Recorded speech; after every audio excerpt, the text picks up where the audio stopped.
Olá pessoal, dando continuidade ao nosso estudo da fotossíntese, hoje a gente vai ver o que didaticamente a gente classifica como as reações de carboxilação da fotossíntese. Como eu já havia comentado com vocês, essa classificação ela é mais didática do que do ponto de vista científico, tá?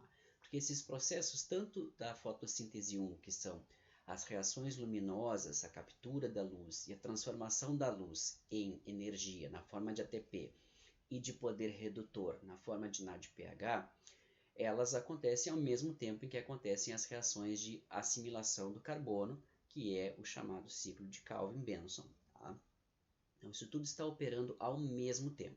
Até um tempo atrás fazia bastante sentido se fazer esse tipo de nomenclatura, porque se considerava que as reações luminosas, a parte 1 da fotossíntese, essa de geração de energia e poder redutor, aconteciam em presença, obviamente, de luz, e as reações de carboxilação, que é a assimilação do dióxido de carbono na forma de um carbono orgânico, né, de um açúcar, elas se davam no escuro. Hoje em dia sabe-se que isso não é verdade porque diversas enzimas e condições para que o processo de carboxilação aconteça, elas são dependentes de luz. Então, todos esses processos se dão em luz. Vai haver uma exceção que a gente vai ver lá para o final da aula de hoje, ok?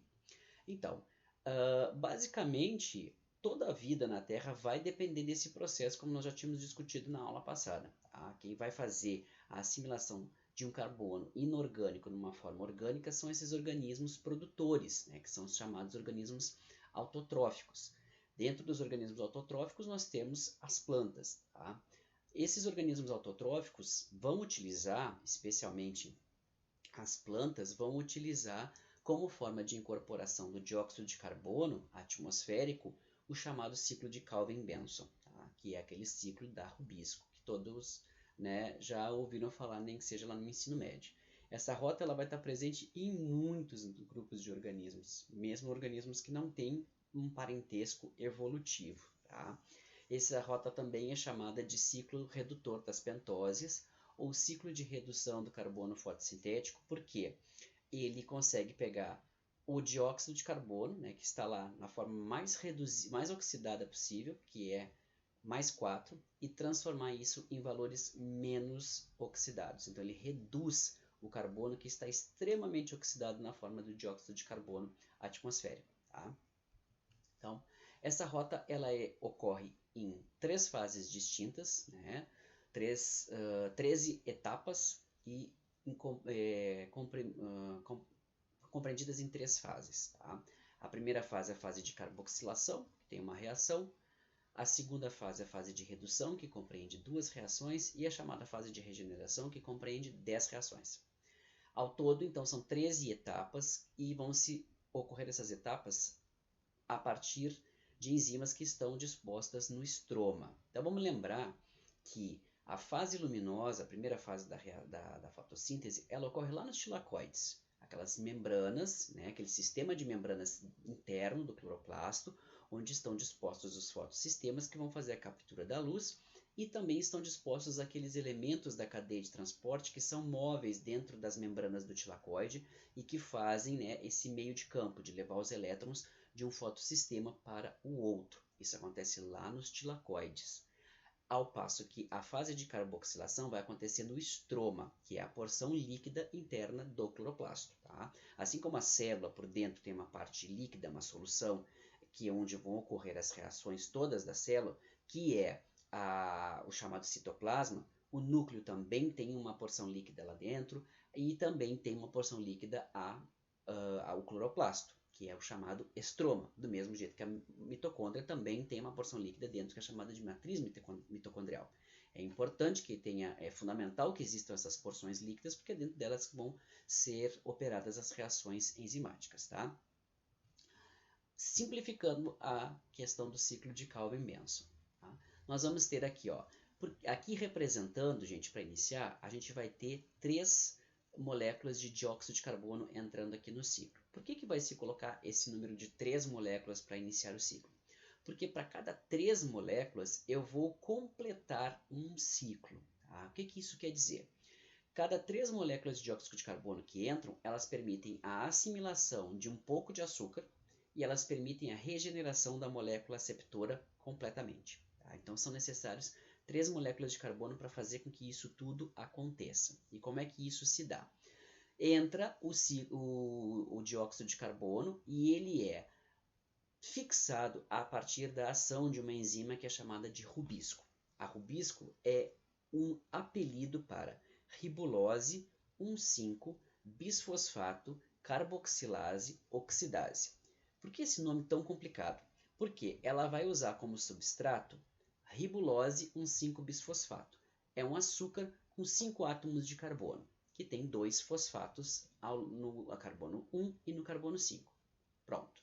Esse é o único aceptor que esta enzima consegue utilizar. Então ela evoluiu e consegue operar em cima desta molécula especificamente. Tá? Então, quando chega o ciclo de o CO2, a rubisco ela vai pegar esse CO2 e vai ligar a essa molécula de 5 átomos de carbono, formando uma molécula de 6 átomos de carbono. Tá? Então, essa é a reação inicial promovida por essa enzima, que é uma enzima extremamente importante. Como eu já comentei com vocês em aula, ela é a enzima mais abundante na natureza, porque em última análise, basicamente toda a vida na Terra vai depender da ação dessa enzima, que é a que consegue transformar o carbono inorgânico em carbono orgânico. Tá? Então, feito isso, a planta vai fazer a absorção desse dióxido de carbono na molécula de ribulose 1,5-bisfosfato por ação da enzima rubisco, e aí forma-se um carbono de 6 átomos, uma molécula de 6 átomos de carbono. Esse é o momento da fixação do carbono inorgânico numa forma orgânica, um açúcar, ok? Esse é o momento, então, da fixação. Esse carbono, essa molécula de 6 átomos de carbono, ela é muito instável. Então, assim que ela é formada, já ela se quebra e forma 2 moléculas de 3 átomos de carbono, que é o 3-fosfoglicerato.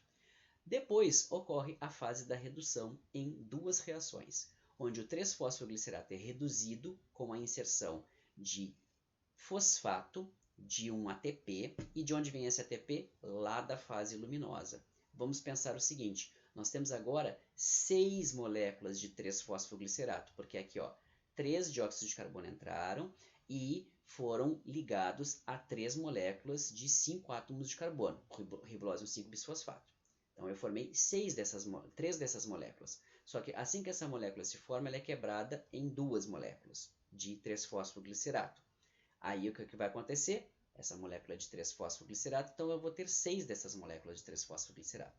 Eu preciso reduzir elas com ATP, então eu vou usar 6 átomos de ATP, 6 moléculas de ATP, que vão reduzir os 6 moléculas de 3-fosfoglicerato a 6 moléculas de 1,3-bisfosfoglicerato. E aqui vem 6 NADPH para darem elétrons e prótons para essa molécula aqui de 1,3-bisfosfoglicerato, reduzindo ela a gliceraldeído 3-fosfato, o nosso GAP. Tá? Aqui então eu tenho 6 dessas moléculas. Uma dessas moléculas aqui, ela vai sair para a formação de açúcar e outros compostos orgânicos.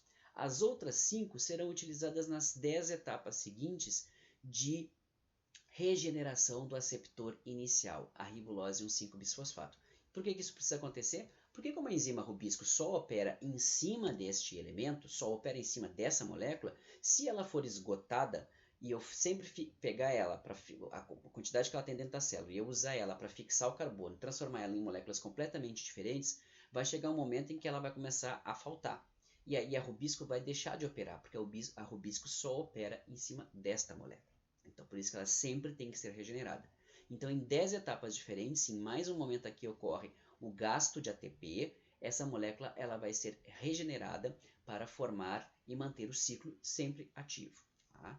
Aqui, então, a gente vai ter um resumo do que eu acabei de dizer para vocês.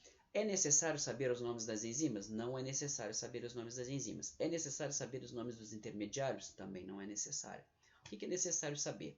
Saber a rubisco. Tá? É necessário saber sobre a ribulose 1,5-bisfosfato. Por que a gente comenta sobre ela? Porque ela é o aceptor inicial do dióxido de carbono.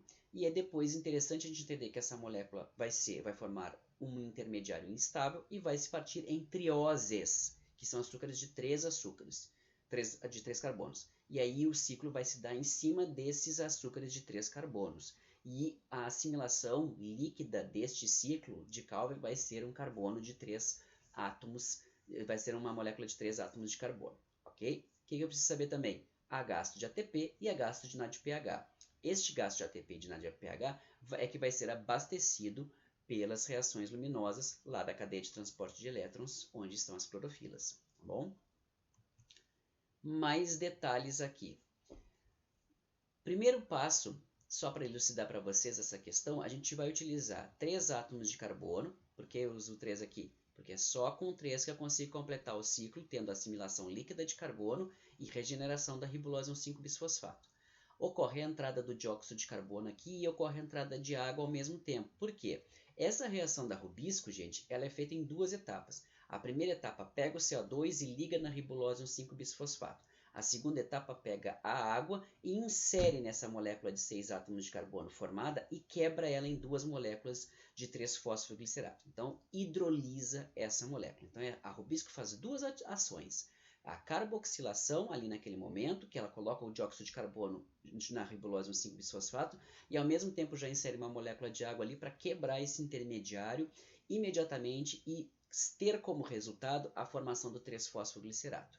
Aqui, só para vocês verem os momentos em que entra o ATP e o NADPH, que são na fase de redução, nas 2 reações da fase de redução, e aqui o primeiro gliceraldeído 3-fosfato vai ser utilizado para a biossíntese, tá?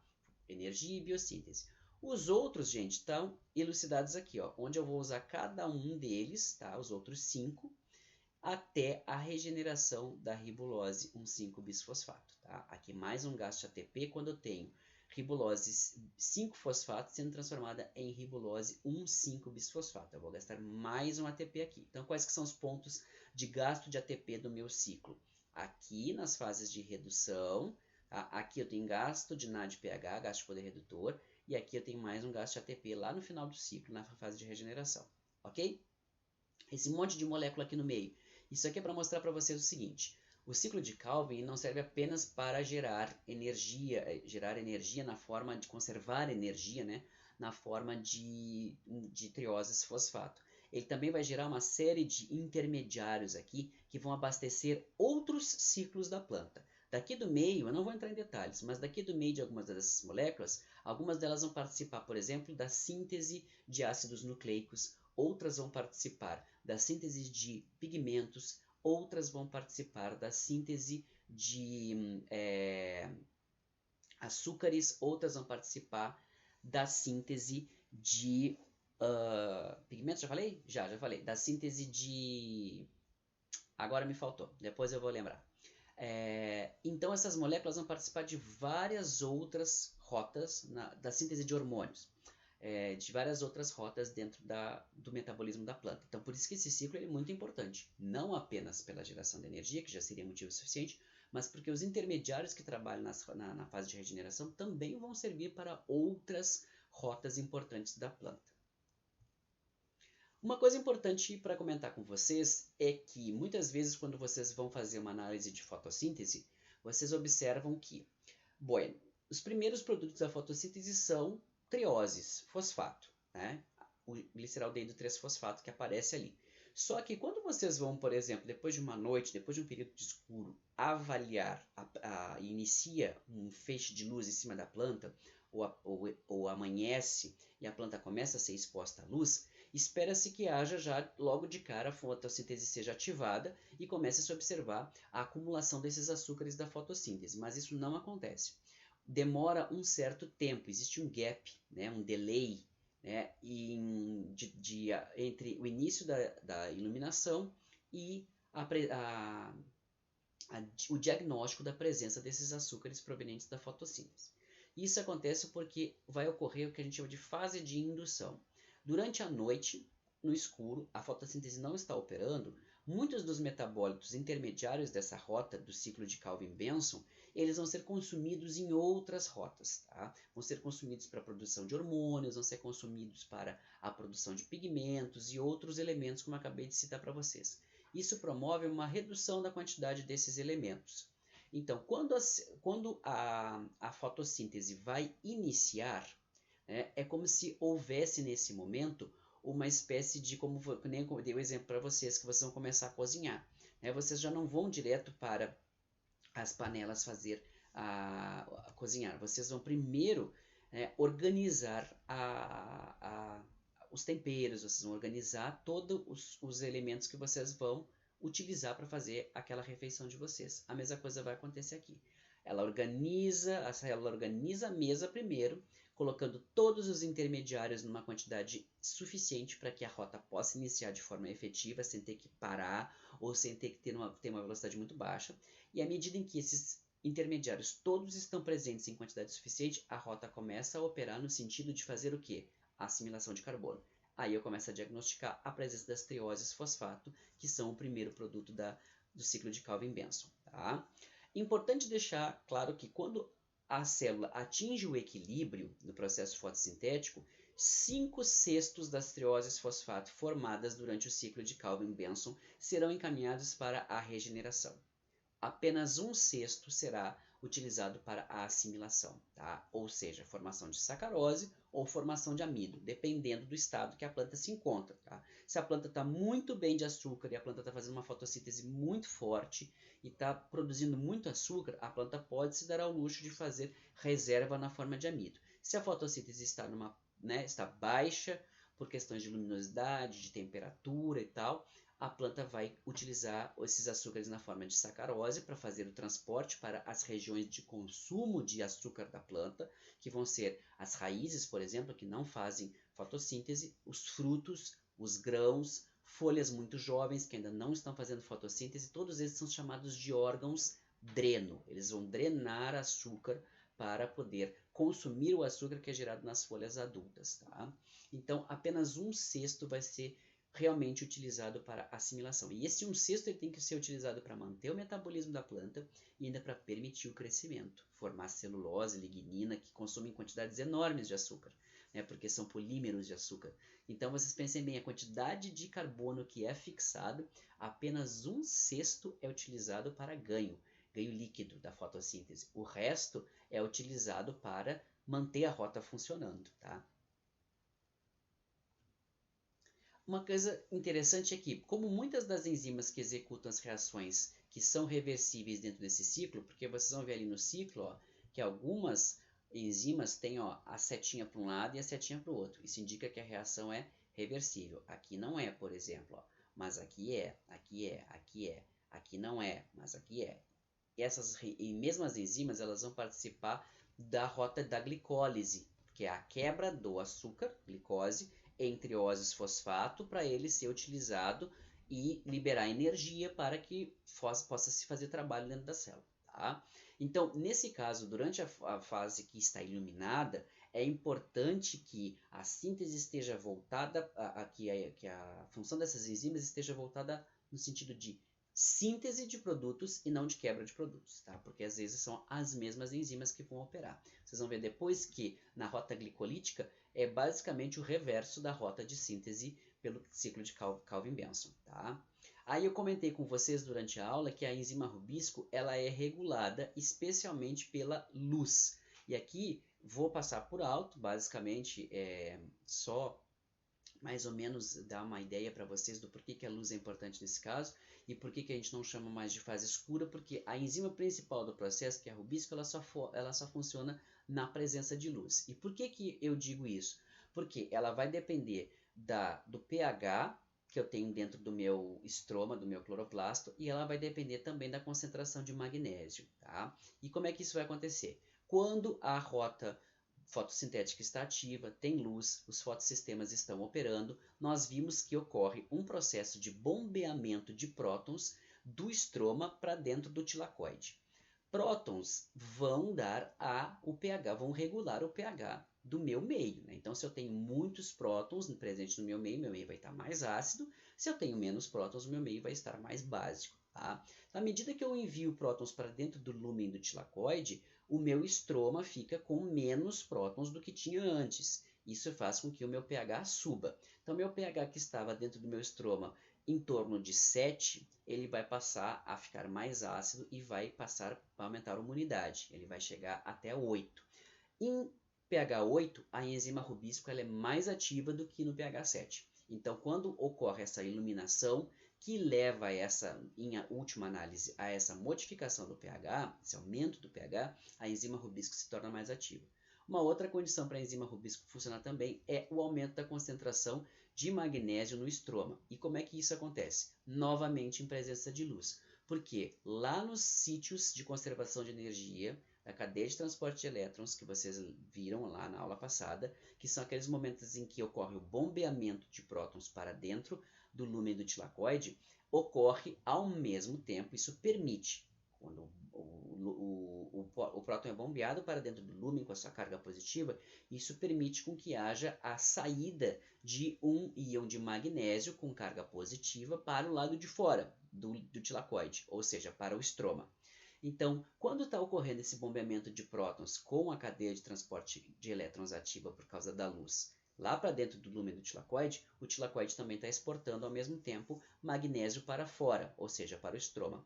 Quando então tudo isso está acontecendo, vou ter o que na presença de luz? Aumento da concentração de magnésio. E o aumento da concentração de magnésio permite o funcionamento da enzima rubisco. Por que isso acontece? Porque a enzima rubisco funciona somente quando ela está ligada ao magnésio e ao que chamamos de complexo carbamato-magnésio, que é quando nós temos aqui, ó, essa porção aqui que é formada a partir da ligação de um CO2 aqui, formando carbamato, ligado a um íon de magnésio, tá? Como é que funciona isso tudo? Durante a noite, a ribulose 1,5-bisfosfato, a enzima rubisco, ela só funciona se estiver ligada a esse complexo aqui, gente. Vai se ligar aqui nesse nitrogênio, tá? O carbamato magnésio. Percebam que aqui não tem esse processo acontecendo. E aí uma ribulose 1,5-bisfosfato se liga na rubisco. Só que essa ribulose 1,5-bisfosfato, ela se liga no sítio ativo, tá? Mas a enzima rubisco não está ativa nesse momento, porque o complexo carbamato magnésio não está formado. Então é como se vocês colocassem a chave na fechadura e a chave emperrasse na fechadura e não servisse para nada. Não vai fazer abrir a porta, não vai fazer abrir o cadeado, tá? Então, para que a enzima se torne ativa, eu preciso formar o meu complexo carbamato-magnésio. Mas para formar o complexo carbamato-magnésio, eu tenho que me desligar desta criatura que está aqui grudada, atrapalhando o meu caminho. E aí entra uma outra enzima, que funciona também somente em presença de luz, a chamada rubiscoativase. Quando a rubiscoativase chega aqui, ela pega com a força de um ATP que ela vai quebrar, ela consegue tirar essa ribulose 1,5-bisfosfato daqui, porque ela está bem grudada na rubisco. Então ela precisa de força de ATP, de energia de ATP para poder fazer esse desligamento aqui. Ó. Então ela tira fora a ribulose 1,5-bisfosfato. Quando isso acontece, a rubisco fica com o seu sítio ativo exposto, né? Pronto para pegar uma outra ribulose, pronta para começar o processo de carboxilação.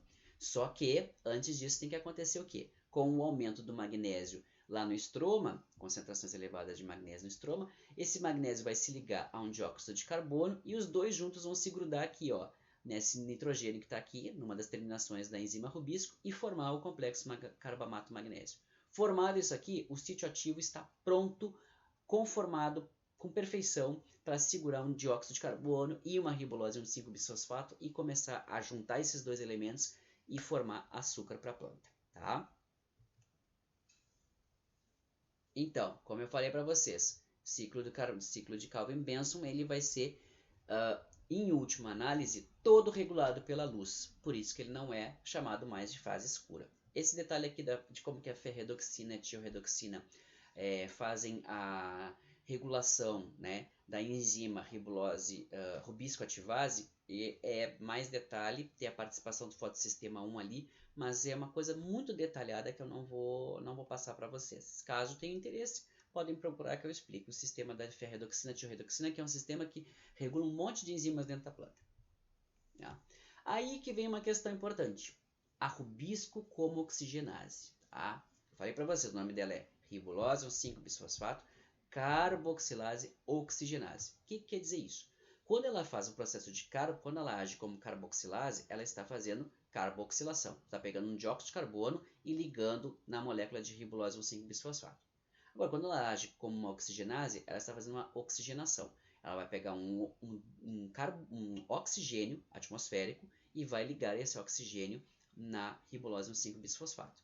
Qual que é o problema disso? Quando ela faz carboxilação, ela gera duas moléculas de 3-PGA, 3-fosfoglicerato, tá? Aliás, gliceraldeído 3-fosfato. E aí, qual que é a importância disso? Nós tínhamos 5 carbonos, ela pegou um dióxido de carbono, ligou esses dois e formou duas trioses fosfato. A gente já sabe que uma das trioses fosfato vai ser lucro e a outra triose fosfato vai ser utilizada para fazer o processo de regeneração. Na verdade, 5/6 vão ser para o processo de regeneração e uma só vai ser lucro. Quando ela faz o processo de oxigenação, ela forma uma molécula de 5 átomos de carbono, vai se ligar com um oxigênio, não tem um carbono a mais. Então ela vai continuar com a mesma soma de 5 átomos de carbono. Então daí vai se formar uma molécula de fosfoglicerato, 3-fosfoglicerato, e uma molécula de 2-fosfoglicolato. Então com 2 átomos de carbono. Isso vai fazer com que, como eu preciso ter sempre as minhas moléculas, 5/6 das minhas moléculas de gliceraldeído 3-fosfato sendo utilizadas para a regeneração da ribulose 1,5-bisfosfato, isso significa que eu não vou ter lucro praticamente nenhum da minha fotossíntese, porque muita do carbono vai se perder porque vai ser utilizado para fazer a regeneração da molécula e eu vou ter muito pouco carbono sendo assimilado, porque cada volta que eu faço do meu ciclo de Calvin, eu não estou ganhando um carboidrato, eu não estou ganhando um carbono, tá? Porque eu estou colocando um oxigênio ali no lugar. Então isso leva a perdas de até 50% do carbono fixado via fotossíntese. Então de 20, 25 até 50%, dependendo das condições ambientais. E isso aí pode levar a uma perda de produtividade muito grande numa lavoura se nós tivermos a carboxilação funcionando em menor velocidade do que a oxigenação, ou seja, a rubisco trabalhando mais como oxigenase. E como é que isso é controlado? Como é que isso pode acarretar para a planta? Tá? Uma coisa importante que vai acontecer, que é o chamado ciclo C2, que é o chamado ciclo da respiração, da fotorrespiração, e que ele vai se dar em 3 organelas diferentes, porque ele vai operar no cloroplasto, vai utilizar os peroxissomos como uma molécula, uma organela também onde vai ocorrer, e vai até lá na mitocôndria. Tá? O que vai acontecer nesse ciclo? Parte desse carbono, porque se eu não fizesse esse ciclo do C2, eu ia perder praticamente todo o carbono que estava sendo fixado. Por quê? Eu vou pegar esses 5 átomos de carbono, vou ligar num oxigênio, vou ter que regenerar essa molécula inicial de 5 átomos de carbono e eu vou acabar ficando sem nada de ganho líquido de carbono. Então a fotossíntese vai ficar operando sem assimilar absolutamente nada. Tá? O que vai acontecer aqui nesse caso? No caso da oxigenação acontecer, a planta ela tem um mecanismo que é chamado de o ciclo C2, e é chamado de ciclo C2 porque eu uso 2-fosfoglicolato como produto inicial, que é uma molécula de 2 átomos de carbono, e ele, a partir da utilização, não vou entrar em detalhes também, tá, gente? É só para dizer para vocês, explicar para vocês, tá? A partir de uma série de reações que envolvem vários ciclos, envolve ciclo de carbono, envolve ciclo de nitrogênio, que é a glicina, serina, tá? Tudo isso aqui envolve ciclo de nitrogênio. Então, envolvendo 3 diferentes organelas, eu vou ter a recuperação de parte do dióxido, de parte do carbono que ia ser perdido, vai ser recuperado, tá? Graças ao ciclo da fotorrespiração, ciclo C2. Isso vai envolver gastos, obviamente, de carboidrato, aliás, gastos, obviamente, de energia, de poder redutor, mas aí eu tenho parte da recuperação do meu carboidrato acontecendo graças ao ciclo C2, tá? Porque se não fosse pelo ciclo C2 de recuperação de carbono, a gente ia acabar não tendo nada de lucro de fotossíntese quando a oxigenação está funcionando, tá? Qual que é a importância disso, gente? A importância disso é que, à medida que nós temos a planta funcionando muito com a sua rubisco como na função de oxigenação, a gente passa a ter ganhos reduzidos do processo de fotossíntese. A gente passa a ter menos carboxilação acontecendo, ou seja, menos fixação de dióxido de carbono e formação de açúcares, e passa a ter mais gastos desses açúcares que já estão lá sintetizados previamente e que vão servir para fazer a regeneração dessa nossa molécula aceptora inicial de carbono. Então aí eu vou ter ganhos reduzidos do meu lucro líquido da minha fotossíntese. Então é muito importante se observar essa questão de quanto que a enzima está sendo induzida a formar a reação de oxigenação em relação à reação de carboxilação. Tá? E como é que isso se dá? É importante a gente lembrar aqui, ó, lá naquele slide anterior, que a enzima... E por que isso acontece? Tá? Bom, evolutivamente, a Rubisco ela evoluiu a partir de umas enzimas lá de bactérias e tal, mas ela surgiu num período muito anterior do nosso planeta, onde a nossa atmosfera ela era muito mais lotada de dióxido de carbono do que ela é com oxigênio hoje em dia. Hoje, a nossa atmosfera tem mais oxigênio do que tem dióxido de carbono. Só que na época que essa enzima surgiu, ela tinha mais dióxido de carbono do que oxigênio. Por quê? O oxigênio livre da atmosfera, ele é, na verdade, produto da própria fotossíntese. Então, quando a fotossíntese surgiu, não tinha quase nada de oxigênio livre na atmosfera. O oxigênio estava todo grudado na água.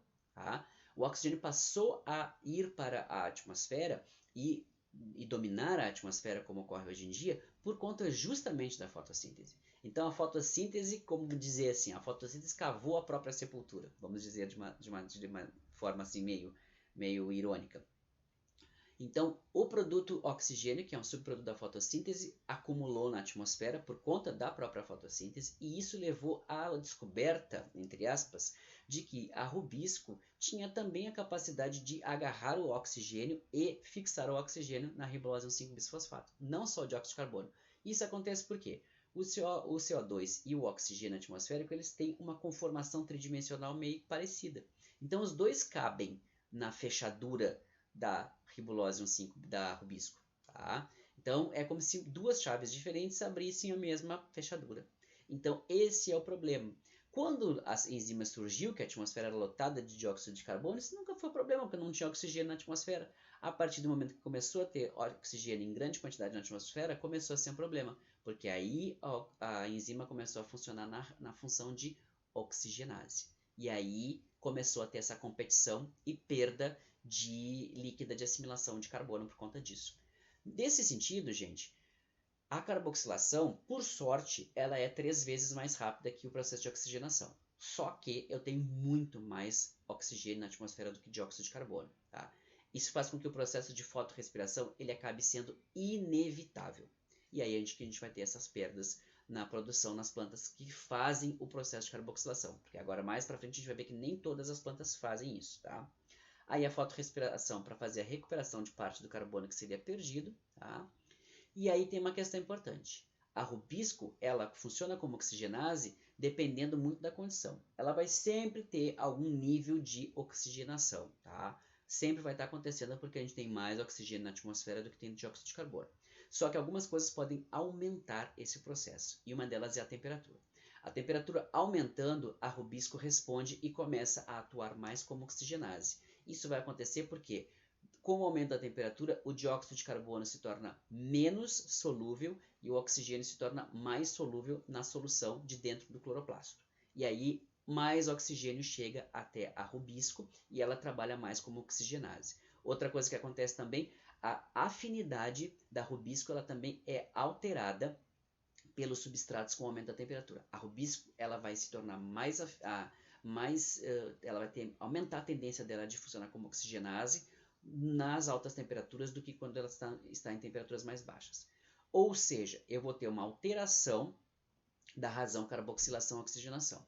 Eu vou ter um aumento, né? Então aquele valor que era alto, carboxilação dividido por oxigenação, vai ficar baixo. Por quê? Eu vou ter uma oxigenação funcionando em maior quantidade. Desse jeito, eu vou ter também uma alteração da razão entre fotossíntese e fotorrespiração. Também com a fotorrespiração aumentando, o meu nível de fotossíntese vai ser um nível baixo. Tá? Outra coisa que é importante também é que, com o aumento da temperatura, eu aumento a evapotranspiração. A planta vai evaporar mais água de dentro das suas folhas via estômago. Isso faz com que a planta responda pela síntese de hormônios ao fechamento estomático. E aí o fechamento estomático produz o quê? Entra menos dióxido de carbono. Entrando menos dióxido de carbono, eu vou ficar com minha fotossíntese mais dificultada ainda. E aí sim eu vou ter problemas para poder fazer o meu processo fotossintético e eu vou perder cada vez mais energia, porque a fotossíntese continua, só que ela vai continuar operando em cima de oxigênio. Tá? Como se contorna a situação do ponto de vista evolutivo? Lá na década de 60 foram realizados estudos com relação à fotossíntese e uns engenheiros agrônomos que trabalhavam numa indústria de cana-de-açúcar lá no Havaí, eles descobriram, fazendo uns experimentos com isótopos de carbono radioativos, né, que marcando, né, eles marcavam o dióxido de carbono radioativamente, com carbono radioativo, e colocavam isso como, esse dióxido de carbono marcado, como alimento para a rota fotossintética nas plantas de cana-de-açúcar que eles estavam testando, tá? Principalmente cana-de-açúcar. E aí eles esperavam obter o carbono, né, e colocavam essas plantas em diferentes condições ambientais. Eles esperavam encontrar o ciclo chamado ciclo de Calvin-Benson. Os primeiros elementos estáveis, né, produzidos pelo ciclo de Calvin-Benson são as trioses fosfato, né, são aqueles ácidos com 3 carbonos, né, o gliceraldeído 3-fosfato. Só que eles simplesmente encontravam como primeiro produto da fotossíntese acumulando dentro das células deles, com os carbonos marcados, eles encontravam açúcares de 4 carbonos, malato e aspartato. E aí eles perceberam que tinha alguma coisa diferente ali. Mais para frente, 2 pesquisadores fisiologistas também, o Hatch e o Slack, eles descobriram o ciclo. Eles desvendaram por que acumulava esse carbono C4, né, essas moléculas com 4 átomos de carbono nessas plantas. Tá? E aí eles descobriram as chamadas plantas C4. Tá? O que essas plantas têm de interessante? Por que elas fazem esse acúmulo de 4 carbonos? Por que isso funciona? Tá? Essas plantas desenvolveram um mecanismo que faz a assimilação de carbono a partir de um mecanismo de concentração de carbono dentro da folha. E isso faz com que a planta consiga assimilar o carbono, perdendo menos água e evitando o processo de oxigenação natural da enzima rubisco. O chamado ciclo de Hatch-Slack, ele é na verdade um ciclo adicional ao ciclo C3. Todas as plantas C4 vão ter o ciclo de Calvin-Benson operando dentro das suas células, mas eles vão ter adicional a esse ciclo de Calvin-Benson o ciclo de Hatch-Slack. Tá? E ali eu coloquei no slide a questão da anatomia de Kranz. Por quê? Inicialmente se descobriu que todas as plantas C4 possuíam essa chamada também anatomia de Kranz, tá? Que é o quê? Essas plantas vão ter ao redor lá do seu sistema de vasos condutores, que fica no centro da folha, né, naquela nervura central, elas vão ter uma chamada bainha. Aqui, observe, na folha do tipo C3, aqui está o sistema de vasos condutores. Tá? Aqui, ó, está vocês lembram lá de anatomia vegetal, o mesofilo, né, as células de assimilação em forma de paliçada, né, nosso parênquima palissádico, e aqui nós vamos ter os vasos condutores. Nas plantas C4, esses parênquimas palissádicos, que são esses que fazem o processo fotossintético, capturam a luz e fazem a fotossíntese, eles se distribuem ao redor como uma coroa, como uma bainha, ao redor dos vasos de condução da planta, que é a bainha de Kranz, né? Kranz, coroa, então forma-se uma espécie de coroa ao redor dos vasos de condução. Aqui, ó. Aqui, essas células especiais. Qual que é a função dessa bainha de Kranz? O que tem de interessante nisso aí, tá? Ela vai ser uma variação da rota de carboxilação e ela vai dividir de forma espacial o ciclo de C4, que é o ciclo de Hatch-Slack, do ciclo C3, tá? Como é que vai se dar esse processo? Lá nas células, aqui ó, nessas células aqui mais periféricas, quando o CO2 entra pelo estômago, vai acontecer um processo interessante. O dióxido de carbono ele vai entrar na célula e ele vai ser automaticamente transformado por uma enzima chamada anidrase carbônica em bicarbonato, tá? Ou ácido carbônico, né? Bicarbonato. O bicarbonato ele vai ter uma orientação tridimensional diferente do CO2 e diferente do oxigênio, tá? Então ele não vai atuar diretamente em cima da rubisco, tá bom? Ele vai ser fixado, vai ser transformado ali, vai surgir esse ácido carbônico, e esse ácido carbônico ele vai ser ligado ao fosfenalpiruvato, a partir de uma enzima que vai fazer essa função, vai pegar o ácido carbônico, né, o bicarbonato, e vai ligar esse bicarbonato ao fosfenolpiruvato, que é uma molécula de 3 átomos de carbono. Então, vai pegar essa molécula de 3 átomos de carbono e ligar uma molécula de bicarbonato nela, com 1 átomo de carbono, formando uma molécula com 4 átomos de carbono, o oxalacetato. Esse oxalacetato, depois ele vai ser transformado num outro ácido tipo C4, vai ser o malato ou o aspartato. Esse malato ou aspartato vai ser finalmente levado para as células da bainha, essa tal dessa bainha aqui ao redor. Essa fixação primeira aqui, gente, ela ocorre logo que o CO2 entra aqui, ó, nessas células do mesofilo, tá? Esse CO2 vai entrar, vai ser transformado em bicarbonato e vai ser fixado em oxalacetato e transformado em algum outro malato ou aspartato. Isso tudo acontece aqui. Depois desse malato ou aspartato vai ser transportado para cá, para as células da bainha, tá? Que ficam ao redor dos feixes condutores, tá? Aqui dentro dessas células vai acontecer um processo interessante, que é o processo de descarboxilação. Nesse caso, essa molécula com 4 átomos de carbono, ela vai ser quebrada, vai liberar dióxido de carbono dentro das células da bainha e esse fosfenolpiruvato vai ser regenerado. Para que isso vai acontecer?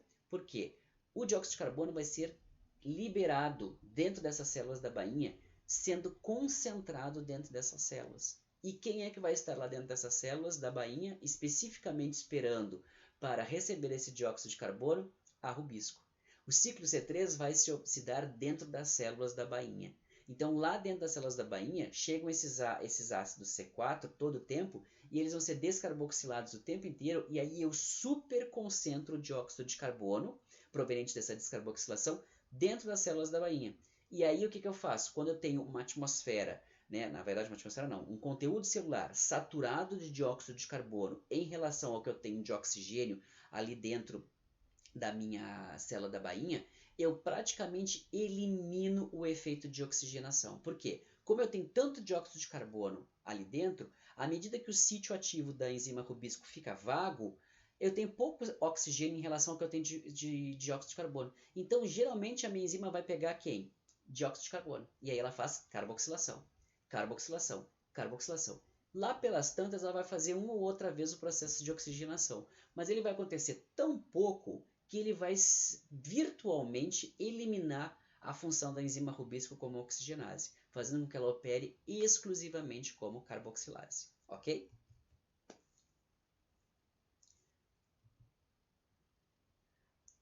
Aqui nós vamos ver em maiores detalhes a sequência desse processo do ciclo de Hatch-Slack, ciclo C4. Importante dizer, gente, o mecanismo C4 ele evoluiu nas plantas de forma diferente. Tá? Então ele não é um só, porque ele evoluiu entre plantas de clima quente mais de uma vez ao longo do processo evolutivo. Por isso nós vamos ter variações do ciclo C4. Tá? Então tem 3 variações conhecidas até o dia de hoje. Tá? O que é importante disso aqui, gente? É importante a gente entender o seguinte. Ao fazer esse ciclo C4 surgiu especialmente em gramíneas, né, de clima quente. Por que em clima quente? Como a gente acabou de dizer, quando vocês têm um clima mais quente, a rubisco ela vai ter uma tendência a funcionar mais como oxigenase. E essas plantas acabavam tendo uma produção muito baixa.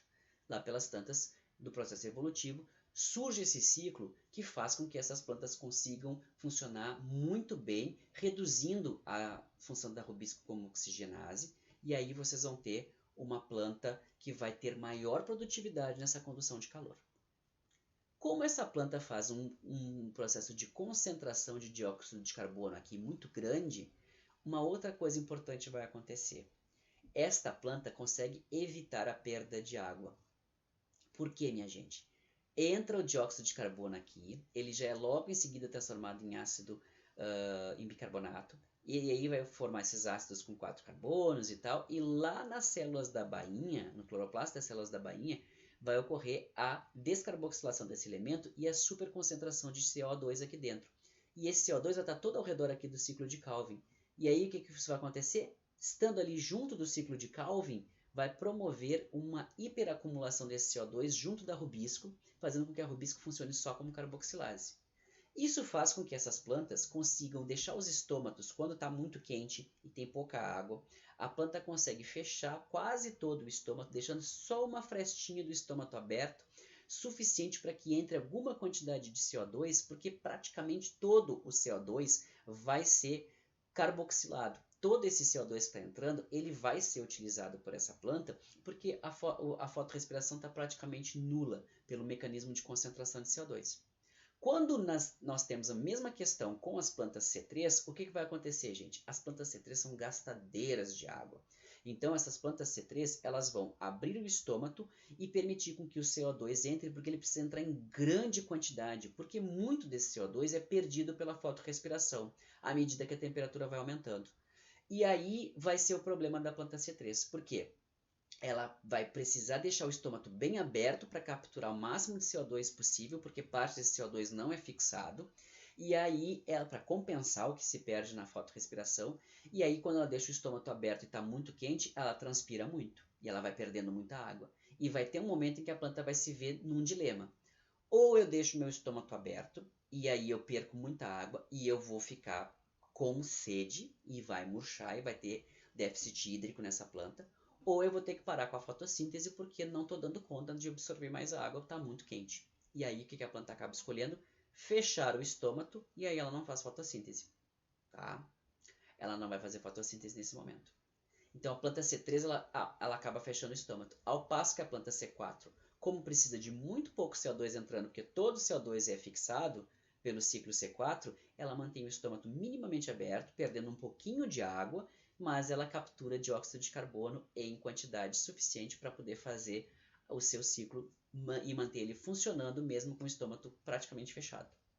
E isso é uma vantagem dessas plantas que evoluíram num ambiente mais quente para elas, porque elas podem às vezes até manter uma produtividade menor, podem, mas elas vão manter a produtividade acontecendo em clima quente, em situação de calor e de pouca água, enquanto as plantas C3 na mesma condição vão parar completamente com a sua fotossíntese. E aí vem aquela questão que eu comentei com vocês, eficiência do uso da água, que a gente vai comentar daqui a pouquinho, porque eu primeiro quero mostrar as plantas CAM também, tá? Então, só para a gente ter uma ideia de como que é esse ciclo, gente. Chega o CO2 aqui na planta, ele é transformado em bicarbonato pela anidrase carbônica, e aí ele é ligado pela enzima fosfenol carboxilase, fosfenol piruvato carboxilase. Essa enzima aqui vai pegar o quê? Vai pegar o fosfenol piruvato e vai ligar ao bicarbonato, transformando em oxalacetato. Aí ela vai ser jogada aqui dentro dos cloroplastos da célula de mesofilo, tá? E aqui ela vai ser transformada em malato. O malato vai ser transportado para dentro da célula de bainha, onde ele vai sofrer o processo de descarboxilação. CO2 aqui, liberado junto do ciclo de Calvin, super concentrando aqui, de forma com que eu evite a função da rubisco como oxigenase.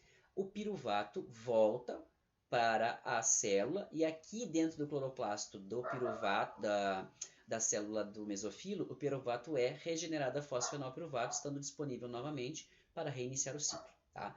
Esse é o ciclo C4 tipo NADP enzima málica. Por que chama enzima málica? Porque quem faz esse processo aqui ó, de pegar o malato e descarboxilar ele e formando o piruvato e liberando CO2 aqui é a enzima málica. Tá?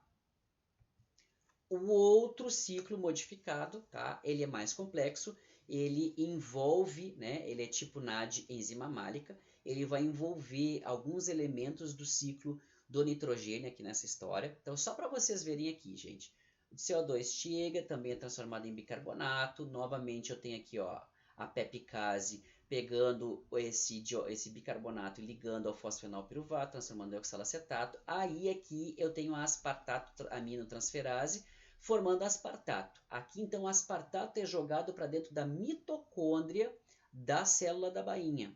Lá ele vai ser transformado novamente em oxalacetato, que depois vai ser descarboxilado pela enzima NAD, enzima málica, tá? Que vai jogar aí sim o CO2 para dentro do cloroplasto da célula da bainha. E aí o piruvato ele é transformado novamente ele é transformado em alanina, tá? E depois ele é transformado em piruvato de novo e vai ser regenerado em fosfenolpiruvato. Por que faz esse monte de passos? Gente, isso acontece porque muitas vezes esses processos surgiram em espécies de plantas que têm transportadores específicos para um determinado elemento e não têm transportadores para outros elementos. Vocês percebem que o oxalacetato ele não passa por transportadores em nenhum momento aqui? Talvez porque essa espécie não tenha transportadores para esse elemento aqui, e aí então ele é modificado em outros elementos para os quais há os transportadores, e aí ela consegue fazer esse transporte desses elementos e regenerar o ciclo dessa forma, tá?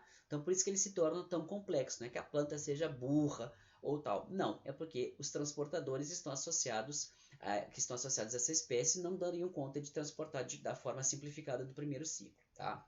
E por fim, aqui nós temos o ciclo mais confuso ainda, eu não vou entrar em detalhes dele, né? Mas ele é o tipo fosfenolpiruvato carboxicinase, que é esta enzima aqui, ó, que vai transformar o oxalacetato em fosfenolpiruvato e levar ele para cá de volta para ele ser regenerado, tá? Pela fosfenolcarboxilase discinase aqui no final, tá bom? Então ele vai envolver aqui também cloroplasto das células do mesofilo, mitocôndria da célula da bainha e depois aqui cloroplasto das células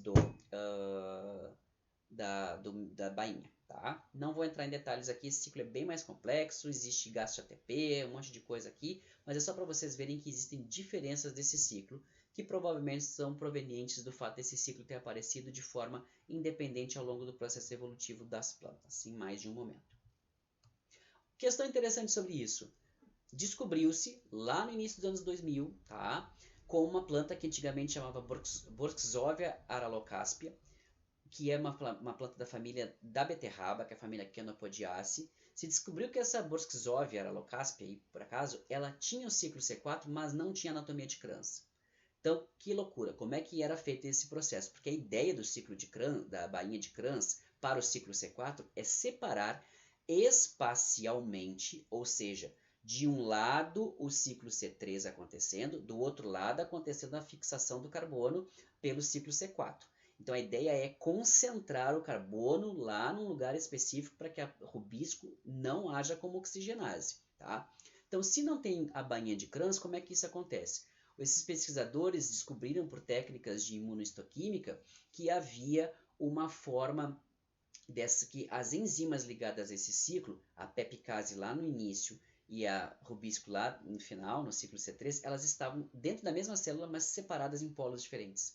Então, a pepicase ficava na porção da célula que ficava próxima do estômato, por onde ia entrar o CO2, e ela fazia toda aquela função dela de pegar o bicarbonato, na outra ponta da enzima, que ficava longe da porção voltada para o estômago, ficava a rubisco. E dentro da mesma célula existe uma diferença de espaçamento, de diferença espacial, né, de onde está uma enzima e a outra, dentro da mesma célula, sem precisar da anatomia de Kranz. O mecanismo de concentração de dióxido de carbono se mantinha, mas dentro da mesma célula. Hoje já se descobriu em outras espécies, tá, que essa Borxovia aí agora se chama Suaeda aralocaspia, essa espécie tem isso, mas já se descobriu em outras duas espécies do gênero Bienertia, dentro da família Chenopodiaceae, esse mesmo padrão. E por fim, gente, nós temos uma outra variação na rota de assimilação de carbono, que é o chamado ciclo das plantas crassuláceas, o metabolismo ácido das crassuláceas. Nesse caso aqui é interessante porque são plantas geralmente de ambientes muito secos, plantas de deserto, plantas de clima árido. E aí elas vão ter uma separação, vão ter o mesmo mecanismo de concentração de dióxido de carbono, só que a separação não vai se dar em células diferentes, tá? Acontece aqui uma parte do ciclo lá na célula do mesofilo e a outra parte do ciclo acontece nas células da bainha. Não existe bainha nessas células. A separação ela é temporal. Essas células vão ter as duas fases do ciclo divididas ao longo do dia. Parte à noite, parte de dia. E isso acontece por um motivo muito claro. Essas plantas, elas são plantas de lugar muito seco, tá? Então, o que vai acontecer? Durante a noite, que é mais fresco e mais úmido, essas plantas vão abrir os seus estômatos e permitir a entrada do dióxido de carbono. O dióxido de carbono, pela anidrase carbônica, vai ser transformado em bicarbonato de sódio e em bicarbonato, e este bicarbonato vai ser fixado pela fosfoenolpiruvato carboxilase, ele vai ser fixado, né, no fosfoenolpiruvato, sendo transformado em oxalacetato, o nosso primeiro ácido orgânico de 4 carbonos estável do ciclo C4. Mesma coisa, ciclo de Hartslag. E aí ele vai ser transformado em malato, e aí é que vem a diferença. O malato vai ser encaminhado para dentro do vacúolo e vai sendo, durante toda a noite, lançado para dentro do vacúolo. Por que isso acontece, gente? Porque a pepicase, a enzima que faz essa ligação do bicarbonato com o fosfenolpiruvato, ela funciona à noite, ela não depende de luz para funcionar, porque neste momento a função da fotossíntese não está acontecendo. A parte das reações luminosas não está acontecendo porque é noite, tá? Então esse malato é todo levado para dentro do vacúolo. Por que ele é levado para dentro do vacúolo? Ele é um ácido, né? Então ele tem que ser levado para dentro do vacúolo de forma, e além de ele é um ácido, então ele tem que ser levado para dentro do vacúolo de forma com que ele não perturbe o metabolismo da célula. Lá dentro do vacúolo é tipo um depósito, ele fica quietinho ali e vai acumulando a noite toda dentro do vacúolo. Chega o dia, a fotossíntese começa a funcionar, as reações luminosas começam a funcionar, começa a se gerar poder redutor, começa a se gerar ATP para alimentar o ciclo de Calvin. O que vai acontecer? O malato começa a ser levado de dentro do vacúolo para fora do vacúolo. E aí ele vai fazer aquele exato processo que a gente já viu, descarboxilação. Nesse momento aqui, gente, que começa a funcionar a fotossíntese, também vai começar a acontecer o quê? Sol chegando, a temperatura ambiental vai aumentando, a planta vai começando a perder água via transpiração e a planta vai começando a sentir falta de água dentro das células. Então os estômatos fecham. Nesse momento, o que vai acontecer? Só o malato saindo dentro do vacúolo, sendo descarboxilado, formando o quê? Piruvato, que depois vai ser reduzido lá para fosfenolpiruvato de novo. E o que aparece aqui? Ó, CO2. Então, ao longo do dia todo, o vacúolo vai eliminando, vai tirando o vacúolo, de dentro do vacúolo o malato, e o malato vai sendo descarboxilado para abastecer o ciclo de Calvin ao longo de todo o dia, formando o ciclo C3 funcionando normalmente. Dessa forma, os estômatos permanecem fechados ao longo do dia e a fotossíntese opera, ao passo que os estômatos abrem à noite para assimilar CO2 e o ciclo é dividido em 2 momentos diferentes do dia. Então aqui a gente pode chamar realmente essas reações aqui de reações de escuro, porque elas estão efetivamente acontecendo no escuro, tá? Qual que é a importância disso aqui tudo? Aquilo que eu já tinha comentado na aula anterior, gente. Aqui é que entra a questão da eficiência do uso da água. Aqueles valores que eu dei para vocês lá na aula anterior, que eu falei de absorção de água, aqui vocês entendem por que os valores de uso de eficiência do uso da água é muito maior numa planta C4 do que numa planta C3. Por quê? Ela mantém o estômago dela quase fechado e consegue continuar operando, produzindo carboidratos sem perder grande quantidade de água. Ao passo que a planta C3 não consegue fazer isso. Ou ela está com o estômago aberto, perdendo um monte de água para absorver uma grande quantidade de CO2 para poder fazer a fotossíntese dela, já que parte ela perde na forma de fotorrespiração, ou então ela fecha tudo. A planta C4 consegue manter levemente aberto e fazendo fotossíntese perdendo muito pouca água. Já a planta C4, a planta CAM, a planta CAN ou MAC, ela não perde água nenhuma. Por quê? O estômago é aberto à noite, onde é úmido e ela consegue fazer a assimilação de CO2. Quando está de dia, ela poderia perder um monte de água e sofrer com seca. Essa planta fecha os seus estômatos e ela faz a fotossíntese dela lindamente, sem perder uma gota de água. Ok?